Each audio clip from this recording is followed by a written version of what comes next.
నొప్పి మాయం, సర్జరీ దూరం, ఆపరేషన్ లేకుండా మోకాళ్ల నొప్పులకు ఆధునిక చికిత్స ప్రాణ పెయిన్ క్లినిక్. ఎలా అనిపిస్తుంది అంటే మీకు ఫ్రెండ్గా లేకపోతే మీతో కోస్టార్గా చేసిన ఆయన ఇప్పుడు డార్లింగ్ ప్రభాస్ గ్లోబల్ స్టార్ అయిపోయారు.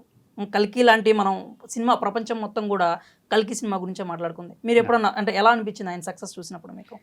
సక్సెస్ చూసినప్పుడు హ్యాపీగా అనిపించింది. ఆయన పర్ఫార్మెన్స్ చూసినప్పుడు కూడా అంటే ఫస్ట్ నేను థియేటర్ చేస్తున్నాను కాబట్టి నేను ట్రైన్డ్ ఆర్టిస్టే. ప్రభాస్ గారు కూడా ట్రైనింగ్ తీసుకొని ఉన్నారు. ఆయన వైజాగ్లో కోర్స్ చేసి వచ్చారు. సో మనకు యాక్టర్ను చూస్తున్నప్పుడు అంటే క్లోజ్ షాట్స్ ఇవి చూస్తున్నప్పుడు సింగిల్ షాట్ ఓకే చేయంగానే సింగిల్ టేక్లో ఓకే చేస్తుంటే ఎక్స్ప్రెషన్ చెప్పగానే మళ్ళీ ఆ ఎక్స్ప్రెషన్ ఏదైతే డైరెక్టర్ చెప్పాడో అది చెప్పగానే అరే వావ్ ఏం చేస్తున్నాడు కదా అనిపిస్తుంది. ఎందుకంటే మామూలుగా ఏదైనా ఆట అనుకోండి, క్రికెట్లో కూడా ఎవరైనా మన ముందు కూడా ఒక అద్భుతమైన షాట్ ఆడాడు అరే భలే ఆడాడే సేమ్ ఈ షాట్ నేనైతే అంత బాగా ఆడలేనేమో, నాకంటే బాగా అట్లా ఆయన షూటింగ్ చేస్తున్నాడు. నేనే కాదు మిగతా ఫ్రెండ్స్ అందరం కూడా హ్యాపీగా ఫీల్ అయ్యేవాళ్ళం. కొన్ని సందర్భాల్లో యూనిట్లో చప్పట్లు కొట్టిన సందర్భాలు కూడా ఉన్నాయి. కొన్ని ఇవి ఉంటే సోలోగా ఆయన్ని బూస్ట్ చేసే ఇవి ఉంటాయి, ఎలివేషన్ సీన్స్ ఉంటాయి కదా. అంటే డైరెక్టర్ గారి దగ్గర నుంచి జయంత్ గారి దగ్గర నుంచి కూడా అంటే విజిల్స్ వేసిన సందర్భాలు కూడా ఉన్నాయి. సో అది ఒక విధంగా ఎంకరేజ్ చేద్దామని, ప్లస్ ఫస్ట్ సినిమాలోనే అంత బాగా చేయడం అనేది అంటే ఏమాత్రం బెరుకు లేకుండా కెమెరా అనేది లేకుండా చేశారని. అదే కెమెరా ఫీర్ అనేది అప్పటి నుంచే లేదు ఆయనకి. సరే అండ్ ఇప్పుడు ఇండస్ట్రీలో ఏ చిన్న పరిచయం ఉన్నా కానీ వాళ్ళని మన సక్సెస్ కోసం ఎలా వాడుకోవాలని చూస్తూ ఉంటారు. మరి మీకు ఏకంగా డార్లింగ్ ప్రభాస్ గారితోనే అంటే ఫస్ట్ సినిమా చేస్తున్నారు కాబట్టి ఆయనని ప్రమోషన్స్ కోసం వాడుకోవచ్చేమో అనే ఒక థాట్ ఏమైనా వచ్చిందా మీకు? ప్రయత్నాలుగా ఏమైనా చేస్తున్నారా? వచ్చింది డెఫినెట్గా. ప్రభాస్ గారు ఈ సినిమా గురించి ఒక మాట మాట్లాడితే జనాలకి పాజిటివ్గా వెళ్తుంది. ఎక్కువ మంది ఇవాళ గ్లోబల్ ఆడియన్స్ కూడా అసలు ఎవరు ఈ సినిమా చేస్తున్నారు, సో ఈశ్వర్ తర్వాత ఈయన ఏం చేశాడని చూసే అవకాశం ఉంది. డెఫినెట్గా ప్రభాస్ గారు హెల్ప్ చేస్తారు. అంటే ప్రభాస్ గారిని కలవడం జరిగింది. కానీ నేను ఫస్ట్ నుంచి కూడా 20 ఏళ్ళలో ఎప్పుడు కూడా ప్రభాస్ గారిని అంటే మీరు అన్నట్టుగా పబ్లిసిటీ కోసం వాడుకోవడం ఎప్పుడు ఆలోచించలేదు. ఎందుకంటే తనొక యాక్టరు, నేను ఒక యాక్టరు, స్టార్ట్ చేసాం కెరీర్. మిగతా వాళ్ళందరూ కూడా యాక్టర్స్నే. సో ప్రభాస్ గారికి అంతకుముందు మాకు పరిచయం లేదు. సినిమాతో యాక్టర్గా ఎంటర్ అయ్యాం. ఆయన పర్ఫార్మెన్స్ బాగుంది, ఆయన హార్డ్ వర్క్ ఉంది, అదృష్టం ఉంది, కట్అవుట్ ఉంది. మీ బాహుబలి లాంటి సినిమా ఇంకా రాజు అంటే వేరే వాళ్ళు ఊహించలేము. ఆ అందం వేరే వాళ్ళకి రాదు. ఓకే, మనం ఎంత ఇది చేసినా మరొక ప్రభాస్ గారిని మనం తయారు చేయలేము. సో ఇవన్నీ ఉన్నాయి కాబట్టి వాడుకోవడం అంటే నాకు ఒకవేళ అవకాశాలు కావాలంటే అడిగేవాడిని. అంటే నేను టీచింగ్లోకి వచ్చేసి నేను 20 ఏళ్ళ అవకాశం కోసం చూడలేదు. ఒకవేళ నాకు అవకాశం కావాలంటే ప్రభాస్ గారిని కలిస్తే అవకాశం ఎక్కడైనా చెప్పేవాడు ఒక వేషం కోసం నాకు ఎప్పుడు ఆలోచన లేదు చేయాలి. టీచింగ్లోనే ఉన్నాను. సో ఇప్పుడు నేనే సోలోగా చేద్దామని అనుకొని డిసైడ్ చేశాను. ఒక సినిమా చేశాను.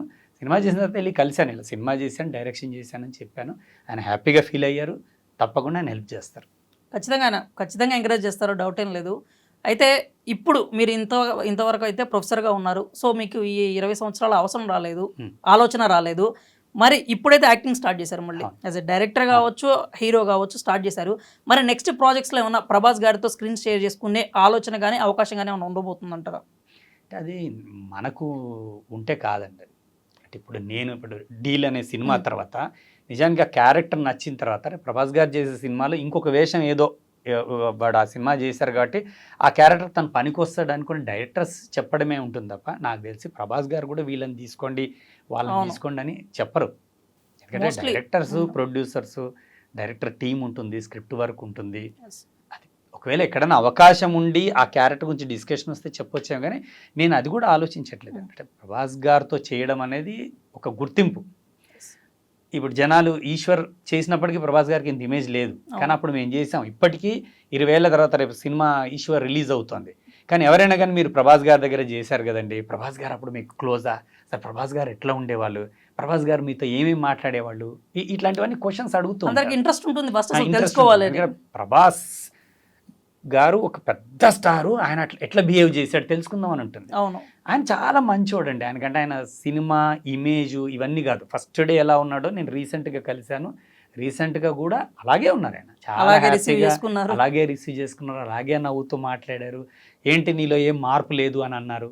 సో అప్పుడు ఎట్లా ఉన్నావో అట్లాగే ఉన్నావు అంత సరదాగా హ్యాపీగా మాట్లాడే వ్యక్తి. అందుకే అందరూ డార్లింగ్ అంటారు. మనమే కాదు, ఇప్పుడు మనిషి గురించి ఈ 20 ఏళ్లలో మార్పు వస్తే రాజమౌళి గారు లాంటి వాళ్ళు వేరే వాళ్ళు చేస్తుంటారు. ఎవరైనా స్టేజ్ మీద ఒక్కరు కూడా మీకు ప్రభాస్ గారి గురించి నెగిటివ్గా మాట్లాడారు. మొత్తం ఇండస్ట్రీలో ఎవరైనా అవకాశం లేదు, అక్కడ లేదు. ఆయన వ్యక్తిత్వం అది. అవును. ఇప్పుడు డీల్కి వచ్చేస్తే మీరు అన్నారు ఒక మంచి సస్పెన్స్ థ్రిల్లర్ తీసుకురాబోతున్నానని. ఇప్పటి వరకు వచ్చిన సినిమాలన్నిటికీ ఇది ఎంతవరకు భిన్నంగా ఉండబోతుంది అంటారు? టాలీవుడ్లో మనం చూసిన సస్పెన్స్ థ్రిల్లర్స్కి భిన్నంగా ఉంటుంది. ఎంతవరకు అంటే మేము ఎంచుకున్న సబ్జెక్టే వేరు, దాని స్క్రీన్ ప్లే వేరు, రెగ్యులర్ ఫార్మేట్ థ్రిల్లర్ ఫార్మేట్ కాదు ఇది. సో ఇదేంటంటే క్యారెక్టర్ల మధ్య కన్ఫ్యూజన్ ఉండే ఒక డిఫరెంట్ థ్రిల్లర్ జానర్లో ఒక డిఫరెంట్ స్క్రిప్ట్ ఇది. సో ఇదంతా స్క్రిప్ట్ రావడానికి గల కారణం ఏంటంటే మేము థియేటర్ యాక్టివిటీస్ ఎక్కువ చేస్తున్నప్పుడు డ్రామాను ఒక స్టేజ్ మీద మనము ఒక 2 hours అంత కాంపాక్ట్గా నడపవచ్చు. ఒకే లొకేల్లో కూడా డైలాగ్లో కానీ సిచ్యువేషన్స్ పరంగా కానీ ఎలా చేయొచ్చు అనేది ఒకటి ఉంటుంది. సో ఆ విధంగా మనం థియేటర్లో ప్లేస్ చేసి జనాల్ని మెప్పించినప్పుడు సినిమాకి వచ్చేటప్పుడు ఇంకా కొంచెం లిబరేషన్ ఉంటుంది సినిమాలో. మనం అంటే డిఫరెంట్ లొకేషన్స్ చేయొచ్చు, నెంబర్ ఆఫ్ క్యారెక్టర్స్ని కూడా మనం తీసుకురావచ్చు. ఇవన్నీ కూడా మనకు అడ్వాంటేజ్ ఉంది కాబట్టి వాటన్నిటితో కలిపి కొత్త రకంగా ఆలోచించి చేశాను. ఇప్పుడు ప్రొడ్యూసర్ ఎటు మీ చుట్టమే ఆ. కాబట్టి అంటే ఆ లిబర్టీ ఏమన్నా మీకు దొరికిందా, లేకపోతే కొంచెం కంజెస్టెడ్గానో లేకపోతే లిమిటేషన్స్లో చేయాల్సి వచ్చిందా మూవీని?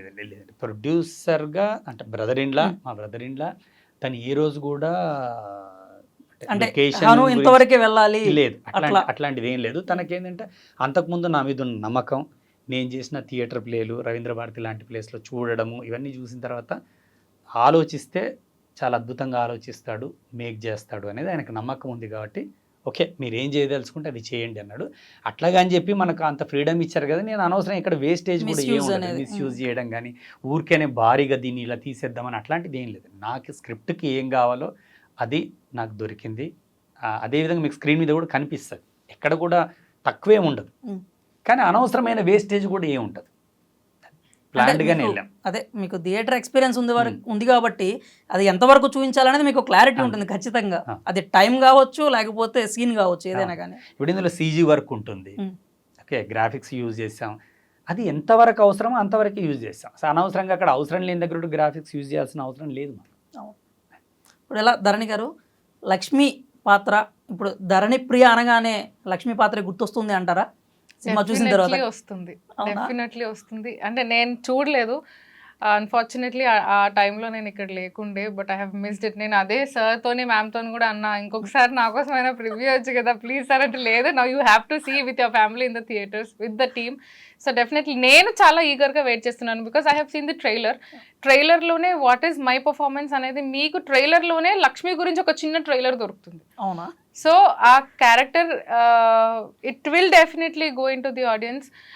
ఏంటంటే ప్రతి ఒక్కరిది ఒక ఫస్ట్ స్టెప్ అనేది ప్రతి ఒక్కరిది ఉంటుంది. ఈవెన్ చిన్న బేబీ తీసుకుంటే ఫస్ట్ అంబాడిన తర్వాతనే ఒక అడుగేసి పడడం ఇది ఉంటుంది.